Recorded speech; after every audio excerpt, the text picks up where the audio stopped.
Quase uma obsessão universal refletir sobre a origem de absolutamente tudo que se passa dentro da mente humana. Com certeza. De onde vêm os pensamentos mais complexos, sabe? Como se formam aquelas memórias que carregamos por décadas. E, bom, o que realmente é essa força invisível e muitas vezes incontrolável que chamamos de vontade? É a grande pergunta, né? Exato. E para as mentes curiosas que sempre buscam entender a arquitetura do próprio intelecto, o mergulho nas fontes de hoje tem uma missão muito clara e, honestamente, muito empolgante. Muito. O objetivo desta nossa exploração é dissecar um texto brilhante, bem contundente, do filósofo brasileiro Domingos José Gonçalves de Magalhães.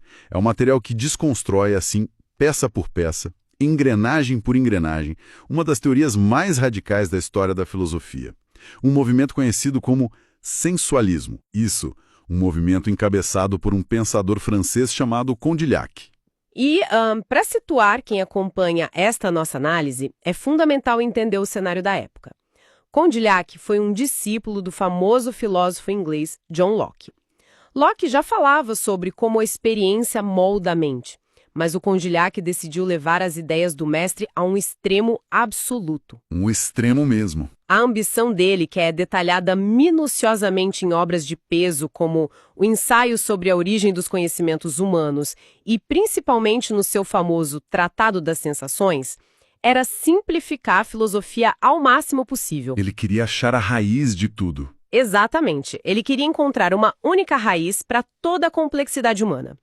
E a ideia radical que ele propôs foi a seguinte: absolutamente tudo na mente humana. Tudo mesmo. Sim.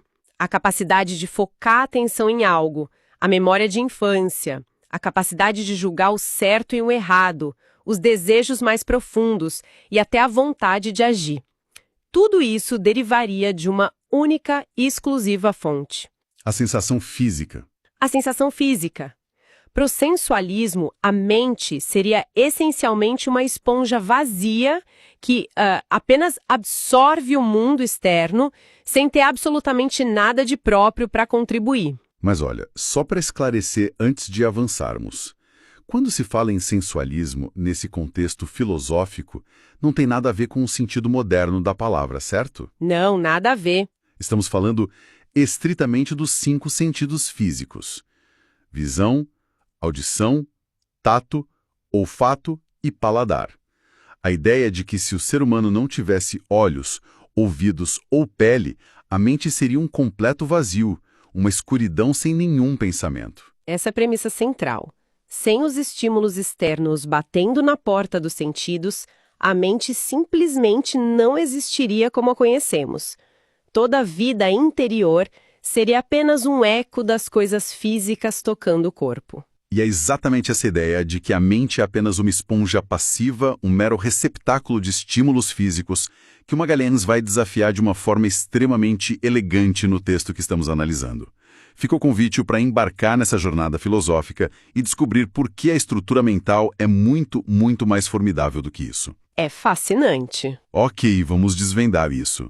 Porque o ponto de partida de Condillac para provar essa teoria é, no mínimo, bizarro. Bastante bizarro. Qualquer cientista moderno pensaria algo como, bom, se ele quer entender como a mente se forma, ele provavelmente passou anos observando o desenvolvimento real de seres humanos. Sim, o crescimento de bebês e crianças, anotando cada passo. Exato. Mas não é isso que acontece nas fontes, não é? Longe disso. Condillac foge completamente da observação empírica real. Ele argumentava que tentar entender a mente observando crianças exigiria o que ele chamava de suposições gratuitas. Suposições gratuitas? Sim, porque na visão dele, uma criança já tem instintos, já chora, já reage, e isso atrapalhava a teoria da esponja vazia. Claro, estragava a tese dele. Então, para contornar esse pequeno problema da realidade, ele simplesmente inventa uma hipótese fantástica: a famosa alegoria do homem-estátua. A estátua. Ele pede aos leitores que imaginem uma estátua de mármore, estruturada internamente como um ser humano, mas completamente oca de ideias, uma verdadeira lousa em branco. E a partir daí, Condillac decide que vai animar essa estátua, abrindo um sentido físico de cada vez, para provar que a mente nasce unicamente dessa abertura para o mundo. Isso. Ele controla o experimento na própria imaginação. Lendo as fontes, a crítica do Magalhães a esse método é onde a diversão intelectual realmente começa.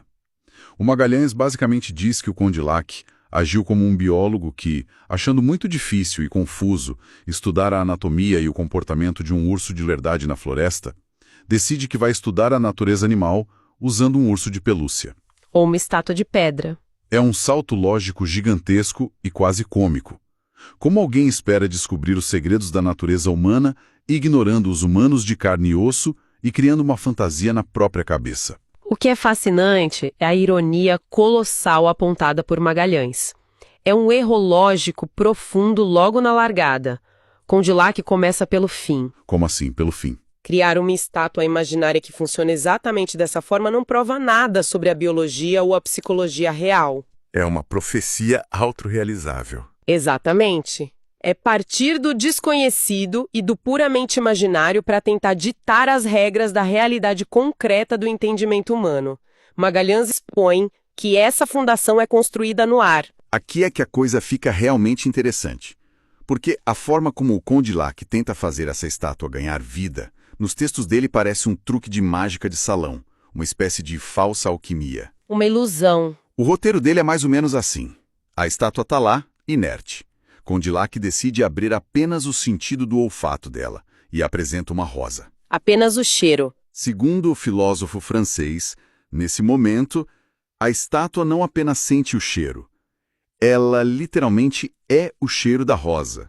E aí vem o grande pulo do gato do sensualismo. Se esse cheiro for muito forte, ou se for o único estímulo acontecendo naquele momento, Condillac afirma que essa mera sensação olfativa se transforma magicamente e automaticamente no que chamamos de atenção. Sem nenhuma base anterior. Sem a necessidade de supor nenhuma outra atividade mental pré-existente. A sensação bate no nariz de pedra e vira atenção pura. E se conectarmos isso com um panorama maior e com o rigor lógico que o Magalhães exige, percebemos o quão frágil é tentar transformar passividade em atividade por um simples passe de mágica verbal. E forçar muito a barra. Magalhães traz uma refutação formidável usando a própria linguagem humana como prova. Pensemos no uso cotidiano das palavras. Ninguém, em nenhuma cultura, diz que uma dor forte é a sua atenção. Não faz sentido falar assim. A linguagem comum, que reflete a estrutura do pensamento, diz que a dor atrai a atenção.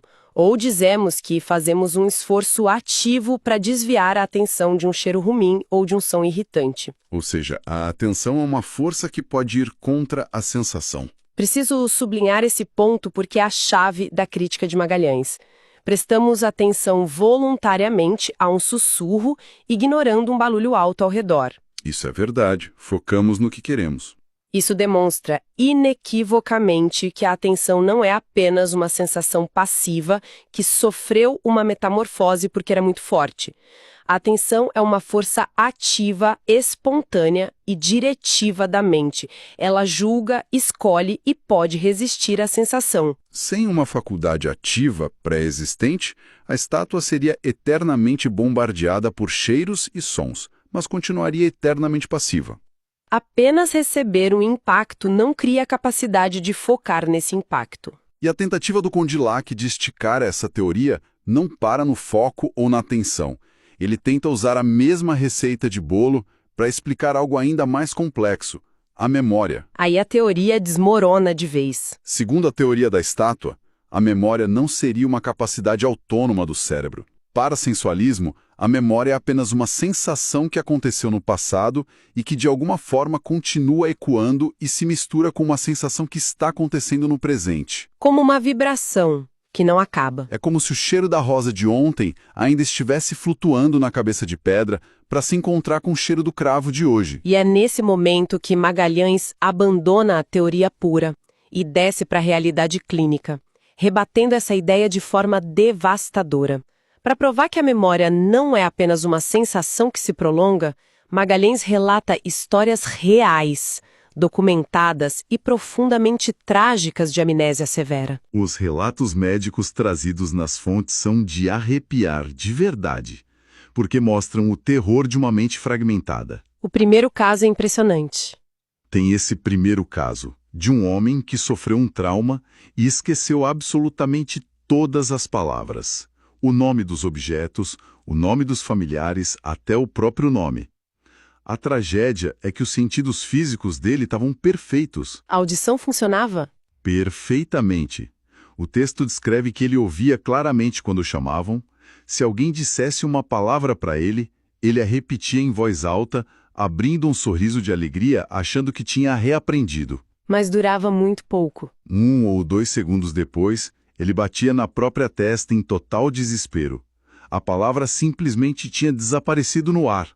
A sensação auditiva bateu no tímpano, o som existiu, o cérebro processou o som naquele milésimo de segundo, mas a memória não estava lá para segurar a informação. Esse caso ilustra de forma irrefutável que ter a sensação não garante a retenção. Mas o segundo caso clínico relatado por Magalhães talvez seja ainda mais perturbador para a teoria de Condillac. É a história de um indivíduo que passava por louco na sociedade da época. E por que ele era visto assim? Porque ele mantinha a memória das palavras, mas havia perdido a memória das coisas físicas. Tentar imaginar viver assim é assustador. Como o texto detalha essa condição? Para esse sujeito, absolutamente tudo era perpetuamente novo. Não havia familiaridade com o mundo. Ele podia ver uma xícara todos os dias a vida inteira. A sensação visual da xícara era perfeita. A luz entrava nos olhos, ele enxergava o objeto com clareza. A impressão visual estava lá. Sim. Mas a cada manhã, a xícara era um objeto alienígena e assustador. Ele perguntava o nome das coisas a todo momento. Quando respondiam, ele lembrava da palavra, mas afirmava com toda a convicção que nunca tinha visto aquela forma geométrica na vida. Nossa! Esses relatos clínicos provam que a sensação contínua de um objeto não constrói a memória dele. A memória exige um alicerce. Sem uma faculdade de memória independente e, mais importante, sem a consciência de si mesmo... O que a filosofia define como o eu? Exato.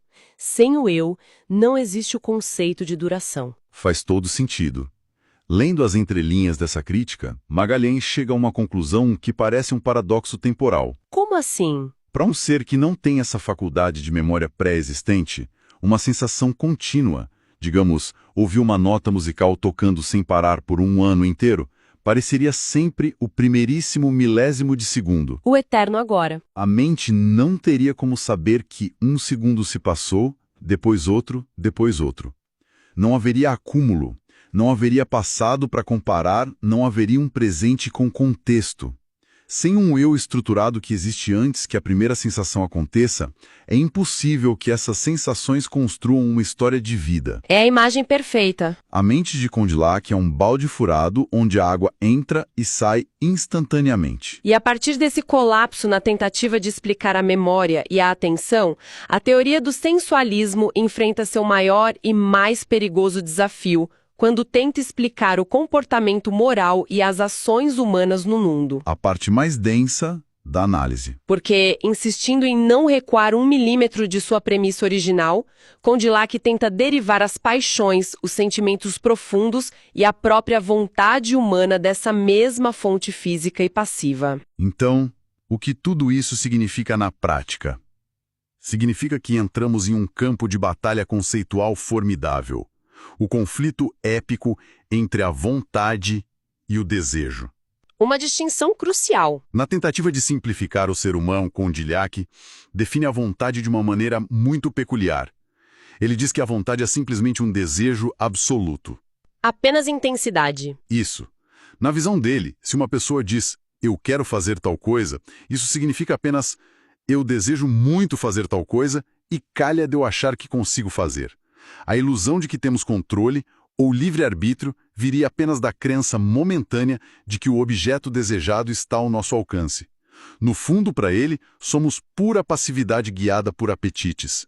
Uma passividade que Magalhães faz questão de desmontar separando radicalmente os dois conceitos, que muita gente confunde até hoje. O desejo, na análise de Magalhães, é algo que atinge o ser humano querendo ou não. Mecânica e fatal a uma necessidade ou a um estímulo.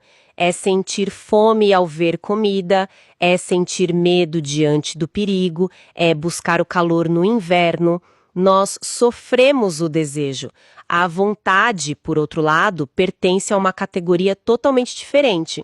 É um ato ativo. A vontade é um ato de escolha livre, fundamentado em deliberação interna, juízo de valor e reflexão. E a grande prova disso, o argumento irrefutável de que a vontade não é apenas um desejo que ficou mais forte, é o fato de que na experiência humana diária, a vontade frequentemente entra em guerra declarada contra o desejo. E muitas vezes esmaga esse desejo. Exato. As fontes trazem um arsenal de anedotas históricas que parecem até roteiro de cinema para ilustrar exatamente essa guerra interna. Antes de ir para os extremos, o texto cita um exemplo cotidiano brilhante. O doente e o remédio. Um doente diante de um remédio muito amargo ou de um tratamento doloroso. O desejo físico, instintivo e imediato do corpo é repelir a substância, ter nojo, fugir do desconforto. Reação passiva. Mas, por livre vontade, usando a deliberação de que a saúde futura importa mais que o amargor presente, a pessoa toma o remédio mesmo assim. Se fôssemos apenas estátuas guiadas por sensações, ninguém jamais engoliria um remédio ruim. Seria impossível. Mas o Magalhães não para no cotidiano, ele eleva esse combate a proporções heróicas. Ao exemplo extremo envolvendo Zenão Geleia. Esse é brutal. Diante de um tirano que exigia que ele traísse seus aliados, em vez de ceder à tortura, que seria o reflexo natural ditado pelo instinto de fugir da dor máxima, ele toma uma decisão assustadora por pura força de vontade e corta a própria língua com os dentes. É uma imagem brutal, de fato, mas que serve a um propósito filosófico perfeito no argumento de Magalhães. O desejo puramente fisiológico de Zenão era, sem sombra de dúvida, parar a dor da tortura. O corpo implorava por isso. Gritava por isso. Mas a vontade dele, alicerçada em um princípio moral inegociável, subjugou o próprio corpo de maneira definitiva. E o texto avança por diferentes facetas dessa superação. Pensemos no exemplo de Sócrates, que é citado como alguém que precisou vencer inclinações naturais consideradas ruins ou repreensíveis para se moldar intencionalmente em um modelo absoluto de virtude moral. Uma construção ativa do próprio caráter. Sim, ou no caso de Demóstenes, na Grécia Antiga. Para quem não lembra das aulas de história, Demóstenes era aquele orador famoso, certo? Ele mesmo. Mas o que o texto resgata é que ele nasceu com defeitos físicos severos na fala. Ele gaguejava, tinha voz fraca e falta de ar. Condições físicas desfavoráveis. Se o ser humano fosse apenas o produto de suas limitações físicas e das sensações de frustração, Demóstenes teria aceitado o silêncio eterno. Seria o destino lógico. Ficar quieto. Mas, impulsionado por uma vontade ativa, deliberada e quase teimosa de superar a própria biologia, ele treinava falando com pedras na boca, de frente para o mar agitado, até se tornar no maior orador de Atenas. Essa é a ação da vontade imperando sobre a limitação da matéria. E a lista do Magalhães continua com histórias de cair o queixo. Ele cita Guatemocino, o último imperador asteca. Um momento histórico fortíssimo. Enquanto era torturado pelos conquistadores espanhóis, tendo os próprios pés queimados vivos em uma fogueira, ele olhou para um companheiro que gemia de dor ao lado e, com um sorriso, soltou a frase histórica: "Por acaso estou num leito de rosas?" Um controle mental inimaginável. Sem falar na menção do texto aos povos indígenas das Américas, descritos como verdadeiros estoicos, capazes de suportar os mais terríveis tormentos e mutilações sem alterar a expressão do rosto ou soltar um único gemido de fraqueza. E como o sensualismo explica isso? Não explica. Seria completamente impossível explicar qualquer um desses comportamentos hercúleos se a vontade fosse apenas um reflexo automático das sensações ou um desejo incontrolável. Em sã consciência, nenhum organismo vivo deseja o fogo ou a lâmina. O instinto animal exigiria fugir. A vontade livre permite ficar e enfrentar por um ideal. E a relevância de fazer essa distinção não é apenas uma questão de ganhar um debate acadêmico. As implicações práticas são monumentais para a própria existência da sociedade. Como assim? Magalhães aponta que, se a premissa de Condillac fosse verdadeira e todos fossem apenas coleções de desejos automatizados reagindo cegamente a estímulos, o ser humano seria reduzido ao que ele chama de máquina fatal. Uma máquina fatal e irresponsável. Uma engrenagem orgânica que apenas reage, totalmente responsável por seus atos, pois não teria o poder real de escolher diferente. Se não existe uma vontade livre operando acima do desejo físico, conceitos inteiros como a responsabilidade moral, a validade da educação, a fundação de leis e a aplicação da justiça perdem absolutamente o sentido. Não tem como culpar uma máquina por quebrar. Exatamente. Se não há escolha livre, punir um crime é apenas uma engrenagem quebrando outra engrenagem. Seriam apenas convenções vazias ou, nas palavras do próprio texto, aspirações estéreis e tirania. É um efeito dominó assustador na filosofia, o que nos leva à fundação estrutural de como percebemos a realidade. Porque tudo que discutimos até agora, seja a memória trágica da amnésia ou a vontade de ferro na fogueira, esbarra na forma mais básica como recebemos os sinais do mundo ao nosso redor. O princípio de tudo. E é aí que o material de origem aponta o maior tropeço do sensualismo. E isso levanta uma questão importante, talvez a distinção mais profunda e técnica apresentada por Magalhães. A diferença fundamental, intransponível, entre o que é uma impressão e o que é uma sensação. Impressão versus sensação. Condillac e a escola empírica radical trataram essas duas palavras como se fossem sinônimos exatos, o que Magalhães classifica como um erro fenomenológico imenso. Espera, erro fenomenológico. Vamos traduzir isso para quem não tem um dicionário de filosofia pesando 3 quilos na estante.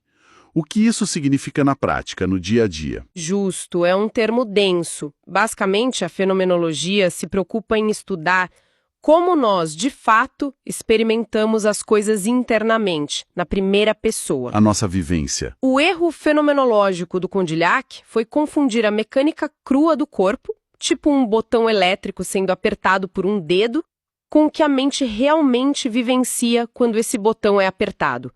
Ele achou que o impacto físico e a experiência mental eram a mesma substância. E o material de origem usa uma analogia muito clara sobre a voz humana para quebrar essa confusão. Excelente exemplo. O processo narrado é fascinante. Imaginemos que alguém fala algo em voz alta. O ar ao redor da boca dessa pessoa sofre uma vibração. Essa onda vibra pelo espaço da sala, viaja pelo ar e bate fisicamente no tímpano de quem está perto. Isso é a física acústica agindo. Esse impacto mecânico no tímpano e toda a reação nervosa que se segue é o que chamamos de impressão. É um evento puramente físico, biológico, que pode ser medido por aparelhos. Totalmente mensurável. Mas, se a pessoa que recebe essa vibração estiver com a mente voando, completamente distraída, tentando resolver um problema complexo na cabeça, a sensação do som simplesmente não acontece para ela. Passa batido. A vibração física existiu no ar, o tímpano balançou perfeitamente, o nervo disparou o sinal elétrico, mas a percepção interna, a experiência psicológica de ouvir a voz, é nula. Ela não escutou nada. O que demonstra brilhantemente que o físico não dita automaticamente o mental. Essa separação mostra que a cor que se forma na visão, o sabor doce que inunda o paladar, ou a dor aguda que se experimenta ao encostar acidentalmente em uma brasa quente ou na ponta de uma agulha, não se parecem em nada em sua essência com os objetos físicos em si. São linguagens diferentes. A dor latejante não tem o formato pontiagudo da agulha. O cheiro não tem pétalas como a rosa. A sensação é um fenômeno puramente interior, uma linguagem gerada pela própria mente por ocasião de um evento físico. O evento físico é só o carteiro entregando o envelope. O evento físico serve como um gatilho, um telegrama batendo na porta. Mas quem lê, traduz e sente a mensagem é a mente. A impressão não é a sensação. Mas parando para pensar, isso exige que já exista algo bastante complexo lá dentro esperando para receber esse telegrama, não é? Não pode ser a tal tábua rasa. Exato. Muda o paradigma inteiro de como vemos o cérebro humano. E é neste ponto exato que Magalhães faz uma síntese perfeita ao trazer a concordância de um outro filósofo de peso, citado no texto, o francês Victor Cansan. O que o Cousin dizia sobre isso? O argumento de Cousin destrói a ideia da estátua de Condillac com uma lógica simples. É possível aplicar 1 milhão, 1 bilhão de impressões físicas a um objeto passivo, mas elas nunca, sob nenhuma hipótese, produzirão uma única gota de sensação genuína se não houver ali uma inteligência pré-existente, ativa e estruturada para recebê-las e dar significado a elas. É de explodir a cabeça. O erro colossal do empirismo puro, dessa tentativa do sensualismo de simplificar tudo, é acreditar de forma quase religiosa que o pensamento, a atividade mental e os sentimentos complexos são contrabandeados do exterior para dentro de nós, que são depositados por incidentes externos em um espaço vazio. Como se fossem moedas caindo num cofre. Quando, na verdade, a observação lógica mais rigorosa, as evidências clínicas e a linguagem mostram o oposto.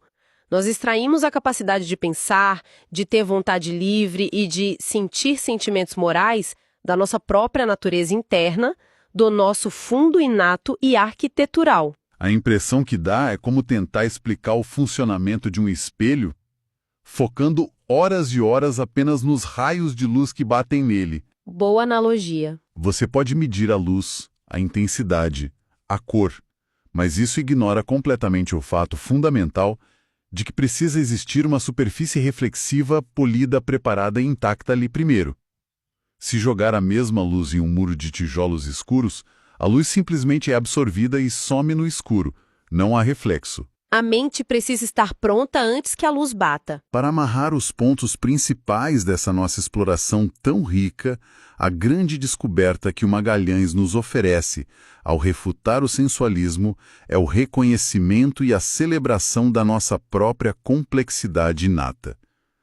Nenhum ser humano é, e nunca foi, uma tábua rasa, uma lousa apagada ou uma estátua fria de mármore, esperando passivamente que o mundo venha bater a porta para lhe conceder a vida. Somos ativos desde o primeiro instante. Existe uma arquitetura incrivelmente sofisticada, misteriosa e ativa, já operando a todo vapor nos bastidores da mente antes mesmo do nascimento. Uma estrutura basilar sem a qual nada do que conhecemos seria possível. Precisamente. Existe no ser humano um núcleo real, permanente ao longo do tempo e idêntico a si mesmo durante toda a vida.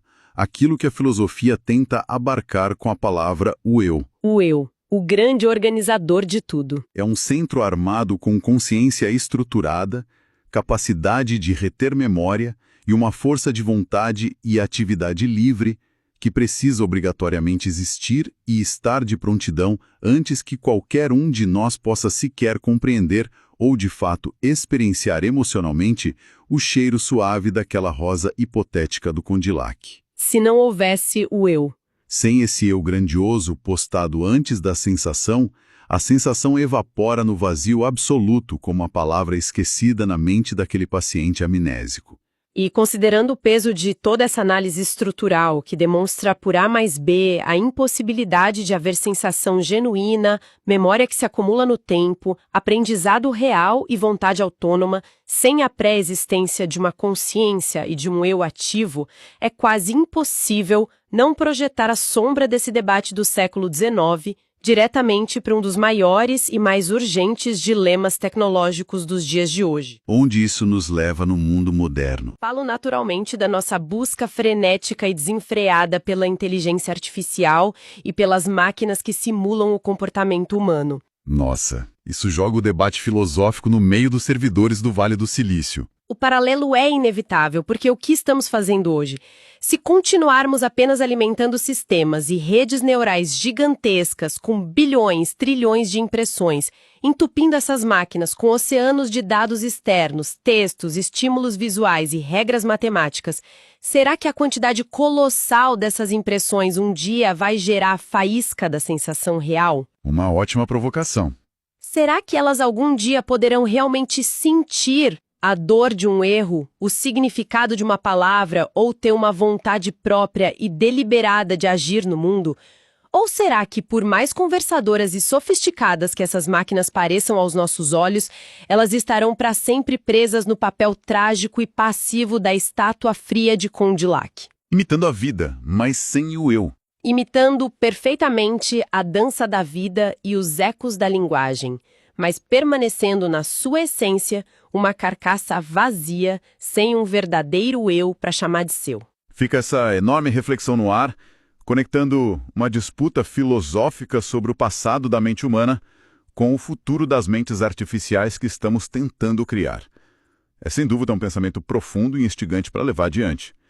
Muito obrigado a todas as mentes curiosas que se dedicaram a acompanhar mais esta análise profunda, que a capacidade de questionar as estruturas invisíveis por trás do mundo ao redor e dentro da própria cabeça nunca se apague. Até a nossa próxima exploração.